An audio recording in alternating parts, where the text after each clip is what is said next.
the sun, the fields are alive.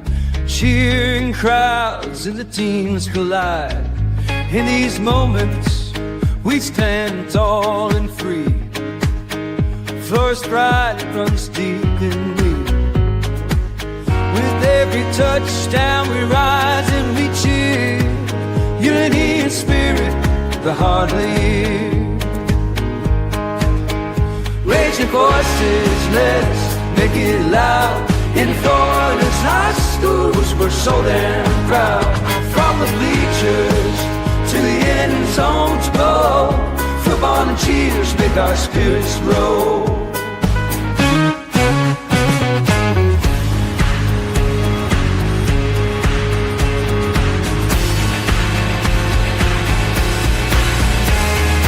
Girls in the game, they're fierce and bright. Flag in hand, they give it their might. From every town they bring their dreams. On this field of gold, nothing's as it seems. Together we shine, together we play. In Florida's heart, we own this day. Raise your voices, let's make it loud. In Florida's high schools, we're so damn proud. From the bleachers to the end zones go, football and cheers make our spirits grow. So here's to the game, we'll rise and stand. In Florida's field, real night band.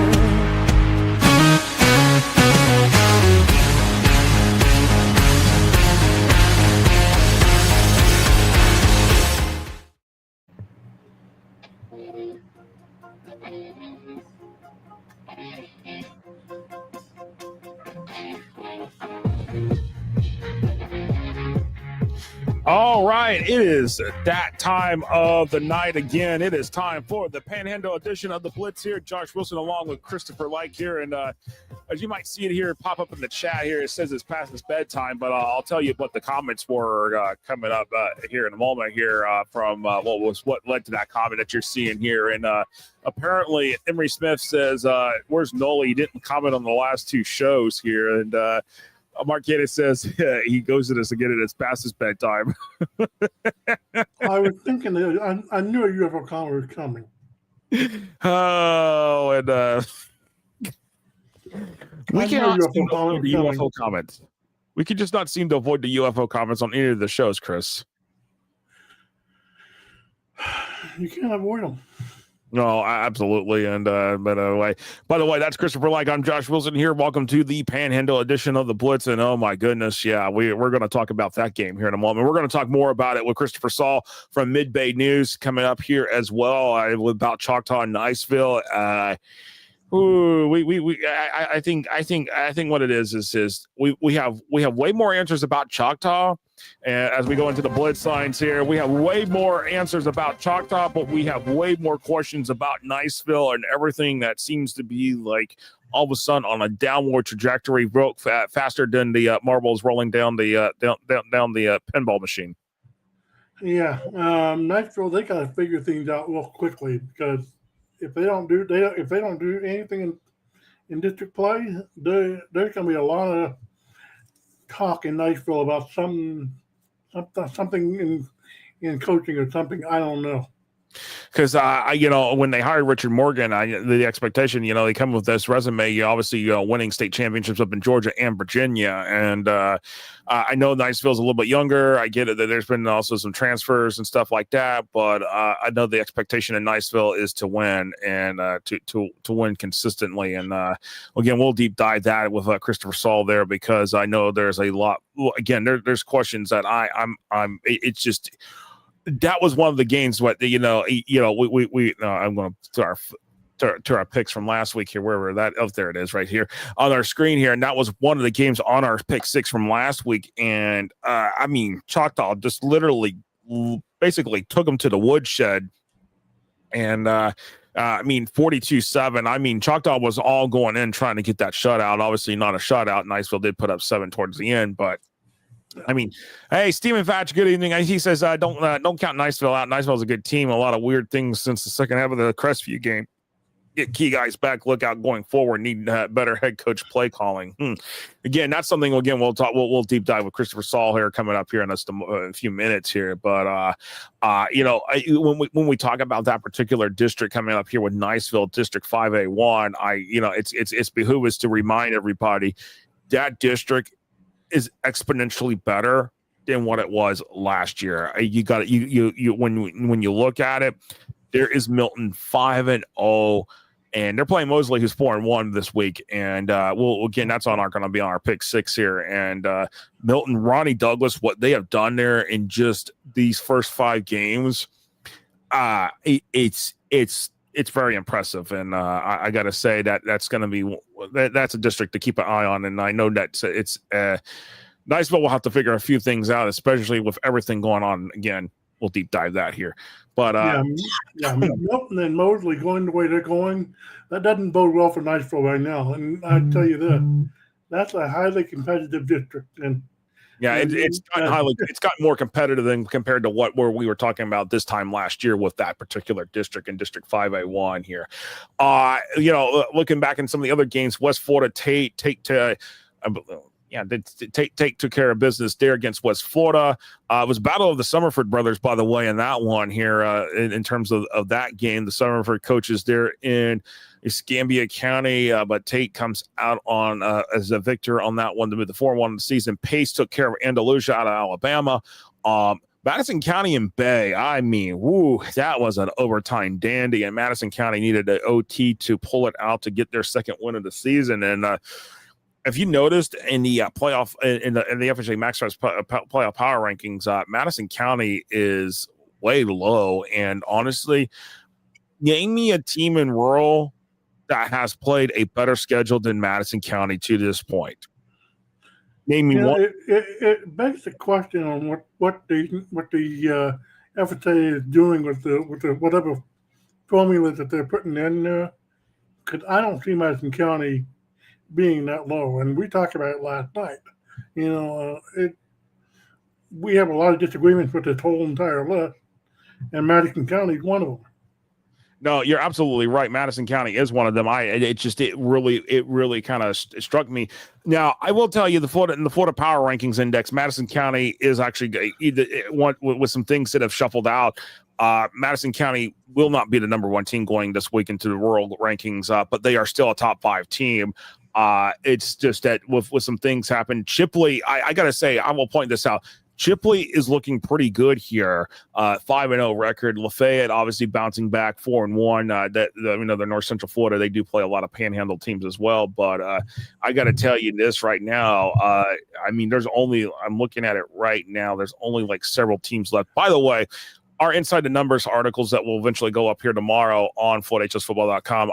But this one, the statewide one is going to be, that one's going to be the free, but the classification breakdowns are going to be what's going to be part of the subscriber content as part of our season ticket stuff. But there right now, in terms of, I want to say how many teams that were undefeated left. I had this number here, and now it's all of a sudden gone here because I think the number of undefeated teams is going to dwindle pretty quickly here after this week, Chris. Oh yeah, and in the last show we talked about 2 teams that are undefeated, and we're predicting those teams to lose. Yeah, this week's gonna be no different. Okay, so right now, in terms of the entire state in 11-man football, I got the number here now. Okay, there are 61 teams that are undefeated. There are 2 that are unbeaten, which are 2 teams that have ties. There's actually one. Sorry, it's one team. Yeah, it's one team that has a tie here. Actually, no, sorry, 2. There's 2 teams that have ties. They're unbeaten but not undefeated. It's weird because we have we have the rare proverbial tie that has showed up here, which usually is not a case. But 60 some programs left now that are undefeated here going into week number 6 here, and that number is going to shrink pretty quickly. I think I almost want to bet when we get to like week 10, week 11, we're probably only going to have less than a dozen. Yeah, and it's going to be pretty. In the next couple of weeks, they're going to see a lot of teams falls to the wayside. And it's just the nature of the way competitive district races that we have in the state. Yeah. So South Walton, Florida High comes back and they take care of business against South Walton. The Seahawks, their first loss of the season. Ware County was no match for Lincoln here, by the way. So Ware County rolls all over Lincoln, and I got more questions about Lincoln than I want to say I have answers for right this second here. And then Choctaw and Niceville, well, we already talked about that there. So, but we got a lot now. I know we're going to deep dive here with Christopher Saul here in a moment here after we're going to take our first break here on the show here. But man, Chris, I tell you what, there's a lot to digest here in the Panhandle. But Panhandle football, we do this show because a lot of people told us, they feel forgotten out in the Panhandle. Well, we don't forget about y'all. This is why we do it. We talk about Panhandle football specifically for this show. So, but man, a lot to be answered here, Chris. Yeah, a lot to be answered, and the results for the last couple of weeks have been really interesting. Yeah, absolutely. One team we didn't mention this week, and we did last week, Gadsden County losing 49-0 to Clearwater Central Catholic. Yeah, and then we'll actually have to talk more about that here on the show as well here. But we're going to take a 2-minute timeout, and then we're going to have Christopher Saul from MidBay News joining us here for the interview. We'll be right back right after this here on the Panhandle edition of the Blitz.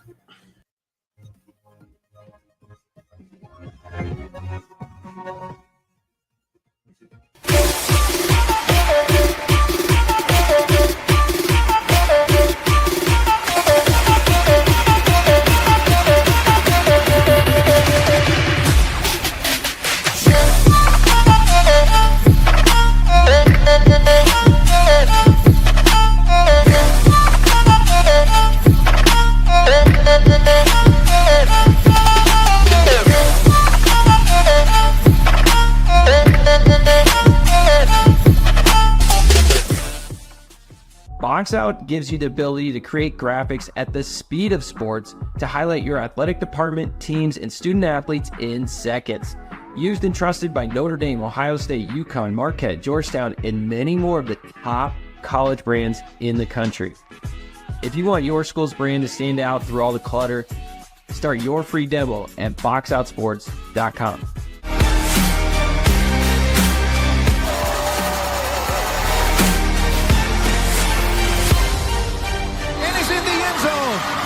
Touchdown! Touchdown!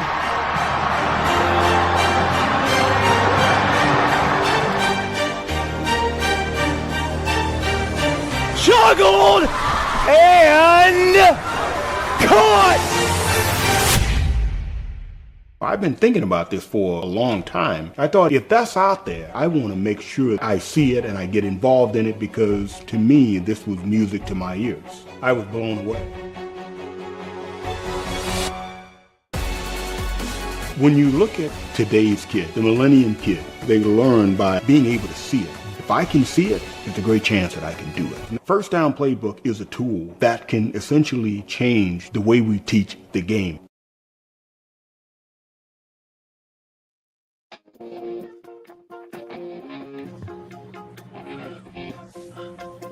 All right, welcome back here to the Panhandle edition of the Blitz here as we are on it. And as I said, we were going to deep dive some of this stuff, and there's no better person I think that can help us deep dive some of the stuff that we just talked about in our Blitz lines than Christopher Saul from MidBay News. You founded this stuff. I mean, first tell us about MidBay News and how it came about, because honestly, Chris, what you're doing there is it's a welcome fresh air of relief considering the day and age of what has gone on with newspapers around the state. Yeah, man. So I basically just started MidBay News. I was a television news guy forever, and I went to all the Friday night football games back in the day. You know, when you're starting out in TV, you do news 5 days a week, and then on Fridays in the fall, you go shoot 2 or 3 football games. And so, they shut down the local paper here in Niceville, and I was doing something else. I was doing PR marketing, and I was like, I can't have that. And so, I love it. Yeah, my wife was, I think, 9 months pregnant at the point, and I just kind of like walked into our bedroom, was like, "Hey, guess what? The paper is kaput, so we're starting a news business." And so now here we are. Wow, it's impressive here, and and again, local journalism matters here, and I mean, as they say, politics is local, also sports is local, and this is a good way of doing it. And but Christopher, I mean, I got to tell you something here. I think we mentioned it here. Choctaw taking Niceville to the woodshed at Eagle Stadium. I mean, I think that's been kind of brewing, and the storm clouds kind of just finally unleashed Friday night, and Choctaw just literally took the Eagles to task, and this is now 2 straight games that the Eagles have dropped, and I think I think we know where Choctaw's going. It's where's Niceville going, and what man, kind of help us digest this one, because I don't know what's going to happen here if this continues.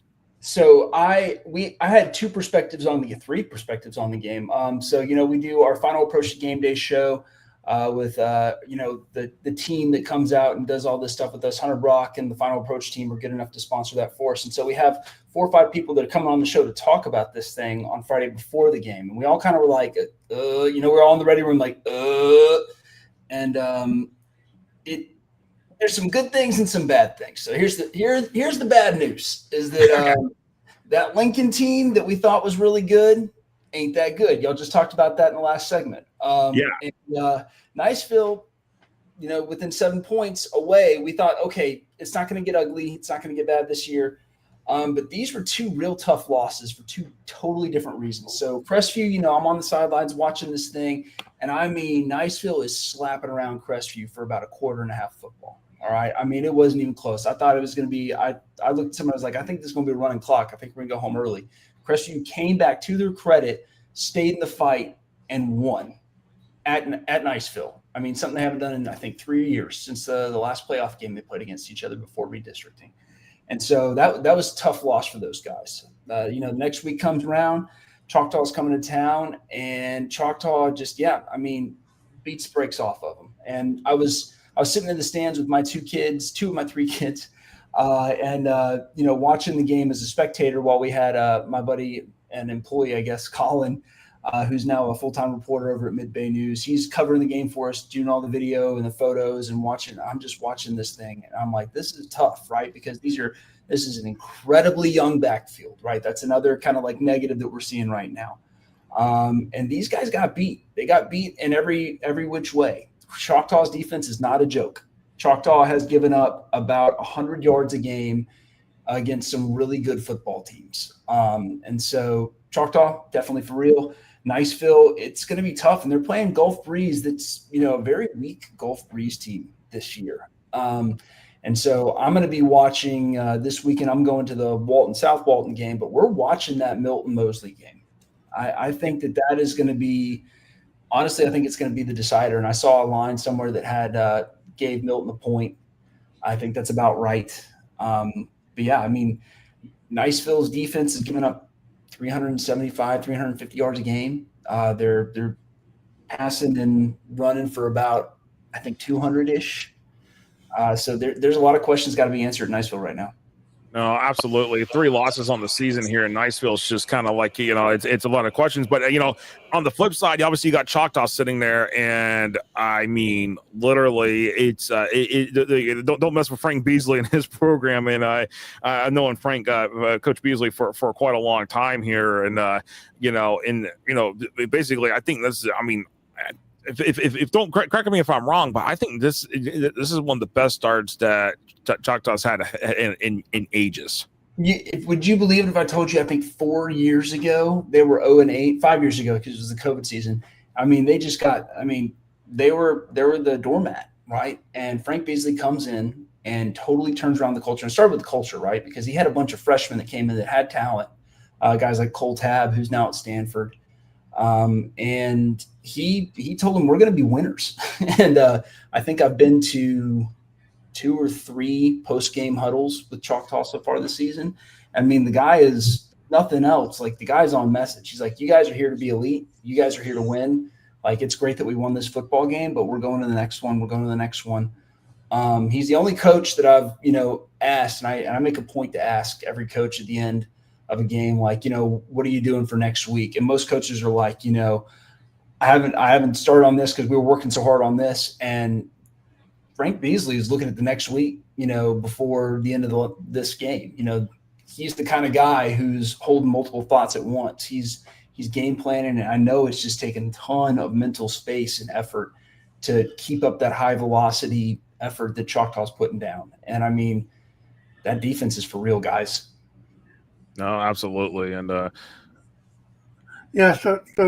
looking at one classification up with 6A, you have the race between Pace and Tate and Questview.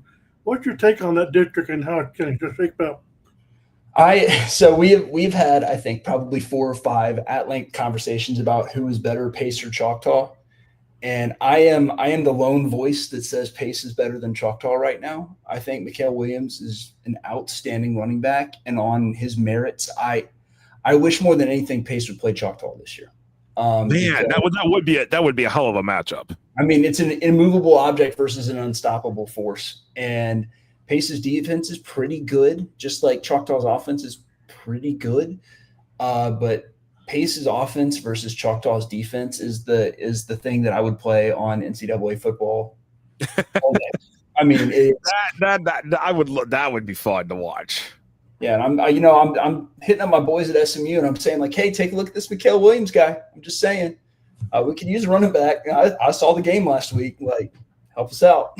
So, Pace, I think, is a really, really good team, but I think a Pace Choctaw matchup is within 3 points. I mean, that would be such a close matchup if those two were the play right now. Actually, what's funny, I'm going to do this right now as we're doing this live. We're going to do this in real time here. I'm going to throw this in just to see what would the computer call for if Pace and Choctaw were to match up this week. That would be like something right there. I'm right, because I got to take this back to the boys tomorrow and be like, fellas, see.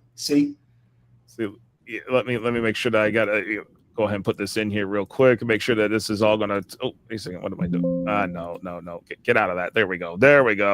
I'm just putting this into the system and see what it tells me here. We're going to find out here. Oh, why is it not? Oh, hold on. It would help if I spelled Choctaw right. You got to get that silent W in there, man. Yeah, I know. It's if I type it in too fast, it seems like I go. Let me see if it gets it now. Why is it? Oh, I see what I'm doing. It's why is it doing this to me here tonight? We're gonna play. What's going on? Give me a second here. I think I know what I'm doing. I'm doing it wrong. It's my fault. I'm typing it into the wrong space is what I'm doing. I just wanted to say, I want to get my 2 cents in from my favorite district on this one. I think district or 2A District 1 is the most exciting district in the Panhandle right now, with Catholic and a little bit of a weaker Walton we saw this past week, but South Walton and then Freeport. Freeport has got an amazing offense, and so Freeport is playing Catholic this weekend at Freeport. That's going to be an exciting game to watch. It's going to be a high-scoring game. Freeport and Cottondale combined for 131 points 2 weeks ago. I was going to mention that game because it was like 71-60, and when I saw that score, I'm like, did they start playing basketball out there on the field? Because I literally thought, I'm like, okay, but a basketball game broke out. Josh, it was their homecoming game. It was Freeport's homecoming game. And at one point, Freeport was down, and then they just decided to, I think, kind of halfway through the third quarter, they're like, actually, I think we're going to win homecoming this year, and then decided to drop like 28 points. It's crazy. It's crazy to think about this. It was a great, great game. But, yeah, I think South Walton is going to be good. I think all 4 of those teams could win that district, and I think all 4 of those teams could come last in that district. Like that's how excited I am about that district. And that is a really good district. And my guy Chris here, he broke down in the playoff roadmap, and it's really interesting, as in who's sitting there on the highway and who's sitting there on the highway in traffic, or I don't think was anybody in the parking lot on that one, Chris, for 2A1. 2A1. I don't think so. Yeah, I don't think so either. I don't recall it being seen. I mean, it literally, you're right. That's one of those districts. By the way, the computer would say that Choctaw would beat Pace by 9. Yeah. Okay. I mean, I think that's totally within the realm of possibility. I think that there's a place where I'm wrong about this because, I mean, I cannot state this enough. They went, I think, 12 quarters without giving up a point in between playing Gulf Shores the first game of the season and giving a nice little mercy rule touchdown there in the fourth quarter. So I think Choctaw is it's just incredible. Some of those guys you watch them, and then like Fontavious Keller playing running back over there at Choctaw is a very powerful back. He threw guys off of him just rumbling down the field last week. And if you're gonna hit somebody like that many times, they shouldn't let kids watch. That's all I'm saying. That kid can hit, and he was with the ball. So Choctaw's not to be trifled with. That's for sure. No, absolutely. I got to add, and here we go. This is where we go. So that it's part of obviously the coverage. Obviously, it's not just, Freeport, what they're doing. Obviously, you got South Walton sitting there, lurking around, obviously Walton's got their stuff going on as well. So, I mean, it just seems like this year it could be a really good year for just Panhandle teams and all together. As we look at it, a lot of these teams are just, are rolling along. Mm-hmm. And, Pace taking out Andalusia the way they did just showed how dominant they are against pretty much anybody they play. I mean, Andalusia's no lout, and they played Mary Montgomery pretty well. That's why I liked them so much, is because they got punched in the mouth against Mary Montgomery and they came back and nothing happened. Choctaw, of course, just absolutely dominant, especially over Niceville. Niceville not looking hot. Gulf Breeze not looking hot. Milton, the one thing I'll say, the only time I'll toot my horn is that I'll say I thought Milton was going to be pretty deep. I didn't think they'd be this good. I thought they were going to be, they would show improvement, but this improvement with Ronnie Douglas in year one, I mean, this is something. There's a chance they get more wins this year than they got in the last 4 years. I mean, I think they combined for like 8 wins over the last 3 years or something like that. I think there's a realistic chance that they come in and they beat Niceville at Niceville. I think there's a realistic chance they beat Mosley, and I know they're going to beat Gulf Breeze because Gulf Breeze is not playing very good football right now. I mean, never mind mention that Gulf Breeze is like on their 3rd coach in 3 years. So, I mean, or 4th coach in 4 years if you really want to realistically look at it. Yeah, I mean, and to their credit, I saw Gulf Breeze play South Walton, and the coaches are fired up. I mean, the coaches want to win. I think the coaches, like you said, when you have 3 coaching changes in 3 years, you don't have any stability for those upperclassmen. I mean, it's hard to get those guys to rally and be leaders when they haven't, seen consistent, solid, over the long haul leadership from head coaches. It's just, I mean, they're kids. No, absolutely. And do you look at 4A1? What is going on with Escambia this year? Because we had this discussion a couple weeks ago. Escambia they're really talented up this year. So here's they had 2 games. So when they came in to play Niceville at Niceville, they had just lost, I believe, like a single point game that Tuesday, and then played another football game on Friday, right? And so I think that has a lot to do with it. I think the scheduling has not helped them at all. I think that they're about the same talent-wise and coached-up-wise as Pine Forest. I think they're pretty much the same team. But I think Pine Forest has 2 wins. So I think there's a world in which, I think Escambia got a raw deal this year. I don't think that they're a playoff team, but I think they got a raw deal. And so do they get up off the mat? I mean, I don't know. But I think there's plenty of opportunity for them to do it. It's just one of those things that's hard. It's crazy to think. It's like Escambia. Usually you're in the conversation in that 4A Region 1 bracket, and they're nowhere to be found this year. It's like it's like all of a sudden it's just, and because that's not typical of a Mike Bennett coach team either. Because Mike Bennett coach teams are usually playoff bound teams. Mm-hmm. Yeah, and that I watched them on the sidelines because I spent a lot of time walking the sidelines on Friday nights, right? And they didn't give up. They didn't give up when they were playing Niceville, right? And so I think they got the stick to it stick-to-itiveness to stay with it and get a couple wins on the back end of this season. Again, I don't think they're as bad as 0-4 looks.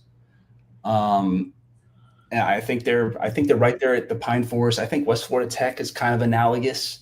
I really think all of the Escambia County teams are running pretty close together in terms of like their abilities.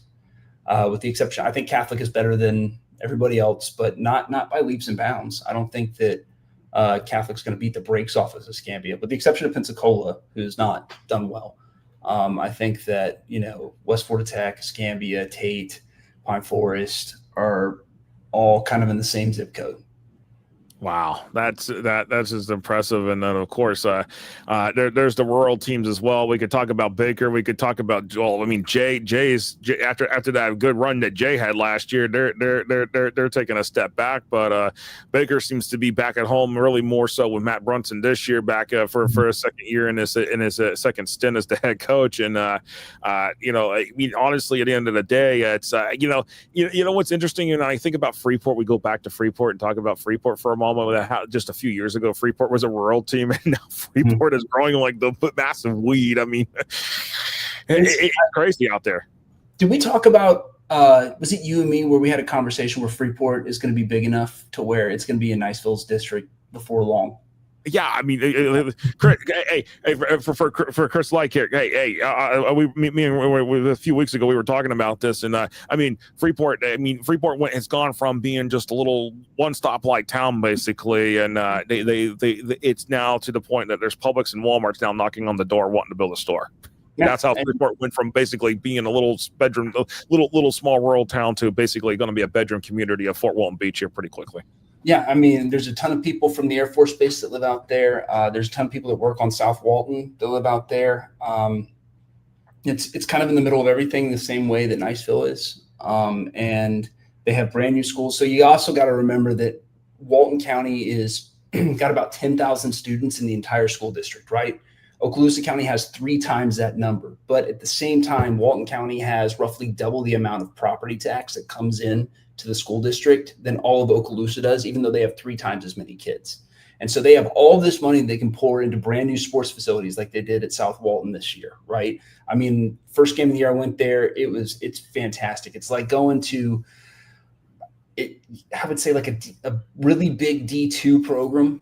It's a nice facility. Brand new.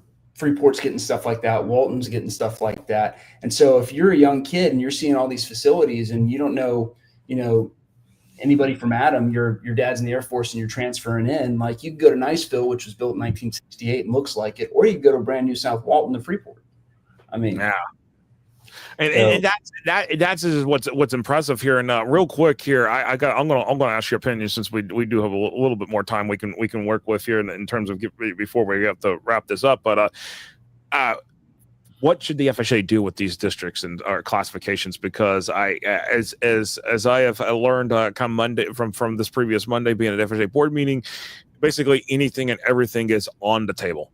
Okay, so if you want my totally like super aggressive, like total, like this is my communist manifesto. Basically, I think that it should be all geographic, because it's all fungible at this point, right? Because you can take a bunch of kids with this NIL stuff or with these transfer rules that are very loose, and it doesn't really matter what classification it is, right? So if I had my druthers, right, you would have every team in Okaloosa County, even Baker, right? That's 5. And then you put the 3 from Walton, boom, that's 8 teams, and you have them play each other. Boom. Because Baker might not have as many kids or whatever, but I mean, we're seeing Pensacola get blown up by 41 points, right? We're seeing Gulf Breeze lose to a South Walton team. We're seeing Fort Walton Beach beat a Walton team by a couple points. So to me, it's like these classification, like the number of kids that go to the school, it doesn't even matter, right? Not really, because everybody's crossing over these lines and you get these crazy scores. So why not cut down on the travel time for everybody? Why not bring back all these old school rivalries? Why not make it people watch the SEC for a reason, right? People will watch a Kentucky-South Carolina game for a reason, right? It's close enough to where it's like, somebody from Kentucky. But when you have like Oregon playing USF, like, who cares? Unless there's playoff implications on the line. But if take my team, SMU and TCU, we're not playing ever again, apparently, right? But I'll tell you what, I hate the color purple. I don't allow it in my house. All right, not something I do, and that's because we're right next to each other, and it's a great football game. And I think that if Niceville played South Walton like they have in the past, or Crestview were to go and play Walton, people would go to that, and it'd be a lot of fun, and there'd be great rivalries. So, for my money, I'm tired of people. Niceville played North Miami Beach a couple years ago. So what? I say make it super close. Have everybody have all these grudge matches. That's fun football. That would be interesting. That's a good idea. My opinion, and I've shared this with one of my buddy Christopher here, is that maybe we need to have a tournament success factor as well. Hey, you're winning state championships, go up. You shouldn't be playing. You shouldn't be playing in the lower levels, in my opinion. But boy, that's an interesting take, and I think that may be a good approach. What do you think, Chris? I think you have to grab the lower the classification system and shrink it out, because these 2-team districts, they're mind-boggling, they're stupid, and they take the fun out of everything. But yeah, if you win, you should be moving up a slight bit, but maybe one classification for every level that you play. But you can't have these kids playing 1,400 kids playing against 700 kids every other week. This is just crazy. I mean, there's a lot there, but I like what Christopher Saul said here, and that's definitely a good stuff. We could talk about football all night here and with things and ideas and stuff, but we're definitely going to have Christopher back on as we get closer towards the playoffs, and I bet we're right around the playoffs later on in the season. But definitely a good mid-season check-in, especially with a lot of these teams out in the Panhandle, because there's a lot there to really digest. And again, I appreciate you being there, especially on that Niceville, what was going on with Niceville, being able to get a little bit more thought on that, because when I'm looking at all the results, I'm just like, this is not Niceville football. Yeah, I thought it was going to be 14 points, 21 points, and it wasn't. That we went back in the writers' room and dug back to see just how long it had been something like that has happened, and we could not find a data point. The closest thing we got was when Niceville went to Austin, Texas, and played Westlake and lost 66-6, something like a real creepy number. But we've never been mercy ruled at home, not in the last 30 years. And by the way, I got to say this real quick, and it doesn't slip my mind. Christopher knows a good friend of mine from my college days, Jonathan Tallman. He's got the Tallman group there in Niceville, and Jonathan and I went to Flagler College, so we were at Flagler for quite a few years between me and Jonathan. And then Jonathan put me in touch with Christopher, and it's been fun ever since to be able to talk and stuff. And it's good to see homegrown media operations, media outlets come about, and this is one of them. MidBay News. MidbayNews.com, and of course, Christopher, tell us everybody real quick about the stuff that y'all do on Friday nights, because I know y'all got some good stuff there too. Yeah, so we cover as many football games as we possibly can. We got 3 people out this weekend getting different games. We'll be at the Niceville Gulf Breeze game, Walton, South Walton, and then I believe we're going to be at I think we're going to be at Freeport Catholic is our 3rd game. And we just get as much stuff out to you guys like you, so you guys can do as much as you can with it. And we also do regular news during the week. So your city council meetings and your crime and your school district, you name it. That's what we do. And we have a good time. No, absolutely. Christopher, thank you so much, my man. And I appreciate you giving us all these insights and goodies and everything from the Panhandle. We definitely appreciate it. Hey, man. Foggy loves you. All right. Yes, and awesome. All right, you take care, my man. All right. And that was Christopher Saul from MidBay News, and a lot of good Panhandle information there for us. And it's as we've seen here in the chat here. There's some people say don't ignore Niceville, but it's hard to look at it. It's hard to kind of really digest all of this, especially after your 2 and 3 after the first 5 games. Yeah, and considering that they almost made a state championship game last year, it just makes you wonder what the hell's going on. Yeah, and that definitely was. And again, nobody expected that to be a 42-7 like that to a game, but it's a lot there. But all right, let's take a quick break, and then we'll come back and we will do look at some of the comments, questions, and then we'll get into our pick 6 and wrap this up for the night here, Chris. And we'll wrap the shows up for the week of week number 6. We'll be right back here on the Panhandle edition of the Blitz here on FloorHSFootball.com.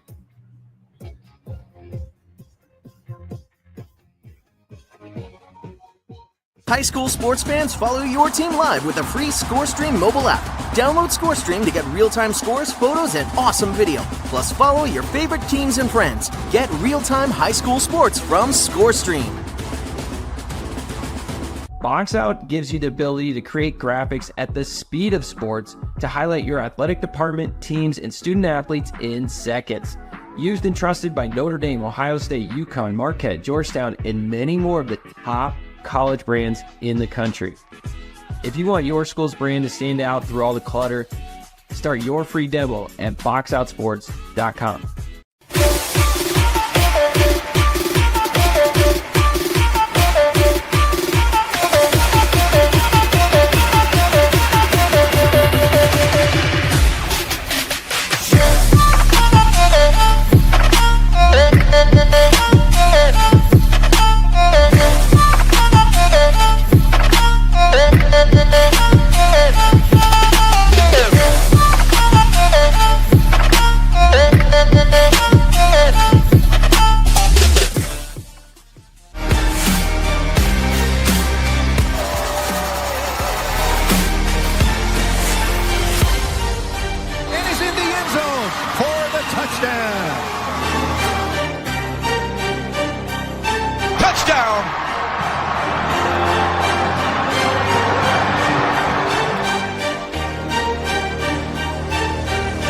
Juggled and caught!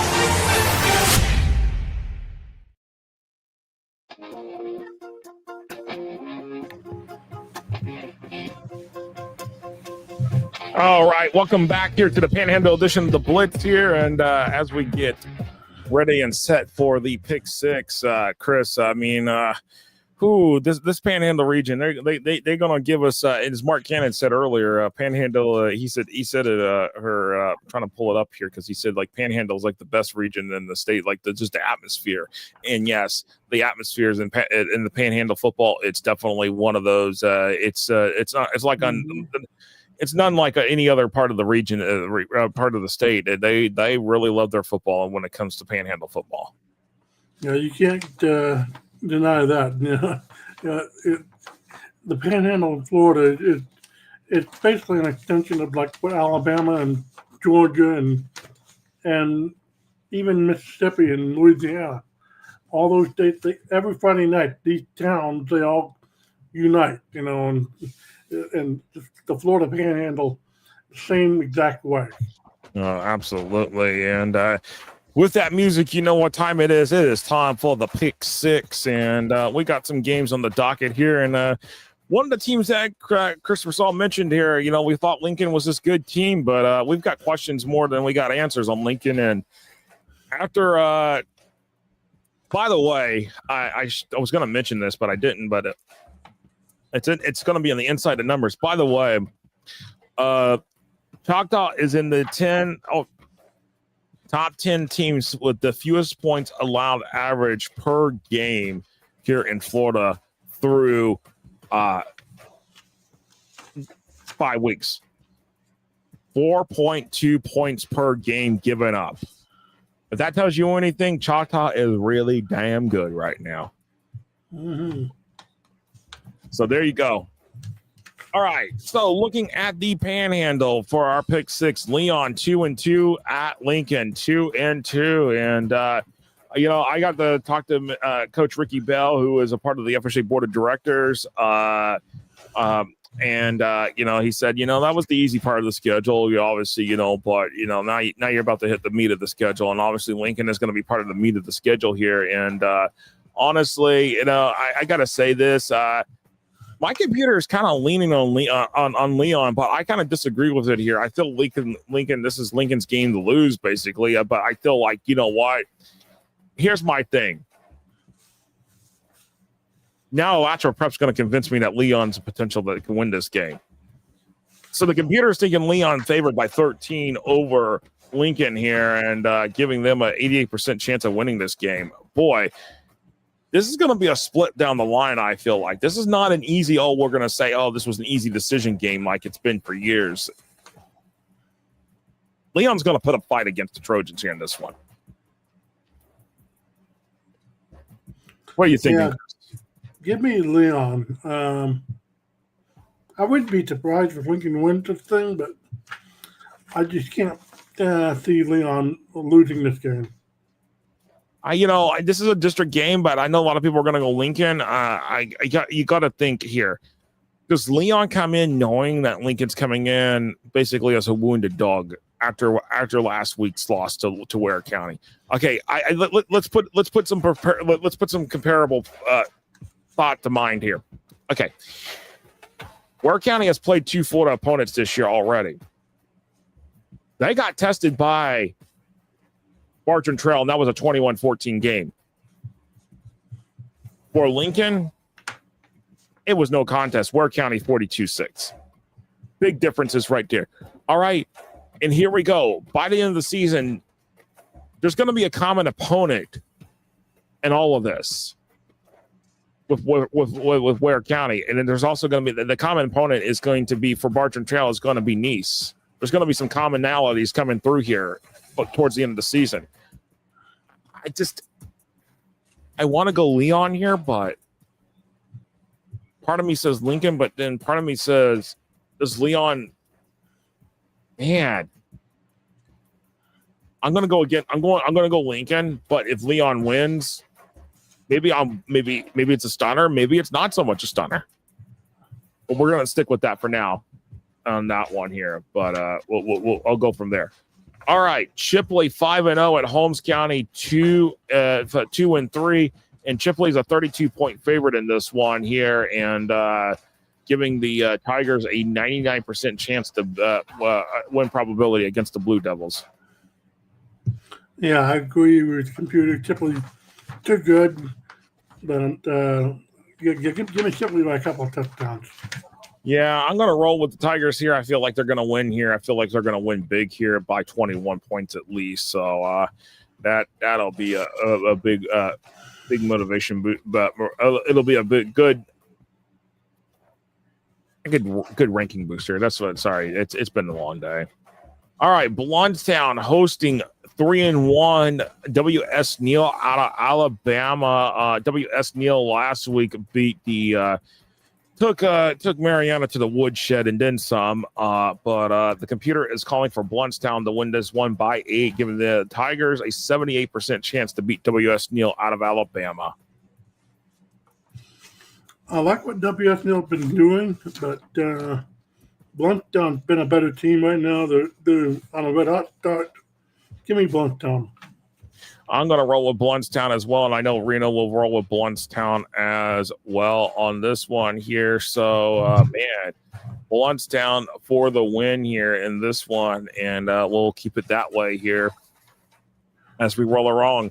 All right, a game that we talked with Christopher Saul about, and as we mentioned, Pensacola Catholic and Freeport here. Pensacola Catholic making the trip to Freeport. Pensacola Catholic 4-1, Freeport 4-0, and the computer is calling for a interesting ball game. I think it's calling for so the projected score. There's a projected score. I know I got to put the projected scores out, but I'll give you all a freebie here on this one. Pensacola Catholic by 6. All right, it's the forecast. Win probability: Pensacola Catholic 71%, Freeport 29%. Okay, here we go. The projected score on this one, Chris: Pensacola Catholic 37, Freeport 31. It's expecting for points to be scored in this game. Give me Pensacola Catholic. Again, another team that's going to give a team their first loss of the year. You're going Pensacola Catholic here. Since this is a close one, I know Reno's rule is if it's like 13 or under or something like that with the home team, he's going to roll with that, or it's 10 under. Sorry, he would take Freeport. My thing with this one is this.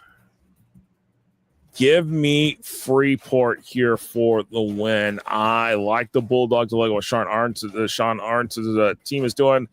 There's just something about the Bulldogs that are they're I love what they're doing.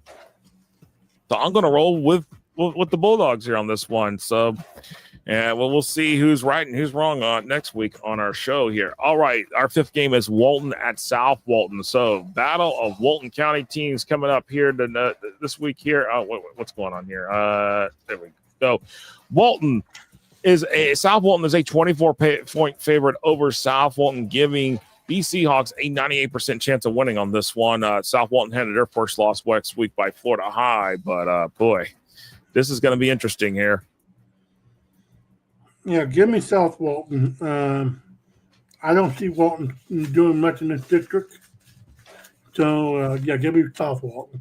I like what Phil Tase's group is doing this year, and South Walton, I've got that. I think South Walton's going to win big on this one, and Reno will take South Walton as well. All right, our sixth and final game, Milton and Mosley. Milton 5-0, Mosley 4-1 at Tommy Oliver. Boy, oh boy, oh boy, oh boy. And I like this one because I will tell you this.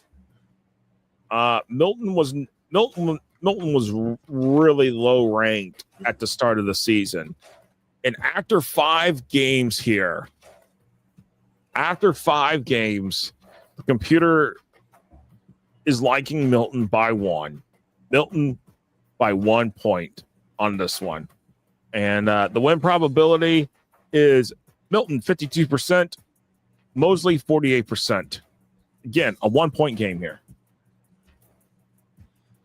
I kind of agree with the computer right now. Milton's on the roll. I think they're going to stay hot. Give me Milton to win on the road by 3. And because of this, I know that Reno says usually he takes the home team, and it's because it's 1 point. So I know he would most likely take Mosley in this situation, but I'm going Milton. I like what Milton's doing. Mosley, this is a tough draw here. This is going to be a good one here. So keep an eye on this game, ladies and gentlemen, here come Friday night. Milton and Mosley, a big District 5A1 showdown. All right, that is our pick 6 for week number 6 here. And Chris, any final thoughts as we wrap it up for the night here? Yeah, great interview by Chris Saul about the Panhandle, and it'll be interesting to see how this all shapes up this weekend with Pensacola Catholic and Freeport and Milton Mosley. Oh, absolutely. Oh, man, it is definitely going to be interesting, but appreciate everybody. Appreciate everybody watching here on all of our Blitz shows this week. At least we got all 8 in this week. Thank you all for understanding, patience, grace, everything. Thank you, Emery Smith. Thank you, Mark Cannon. Thank you, everybody. Stephen Thatch. I see a bunch of people that have been here watching, and appreciate y'all. Hit that subscribe button on YouTube at Florida HS Football, and to hit that like button, hit that notification bell. Also go to FloydHSFootball.com/season ticket. Hit that and subscribe to us. A lot of good stuff on the playoff roadmaps, inside the numbers tomorrow, Florida Power Rankings Index numbers as well, and a lot of good stuff coming here as we are entering into the second half of the season here. And again, good night to everybody. Chris, appreciate it, my man, and we'll see everybody on the flip side here next week. Thank you. Have a good night, everybody.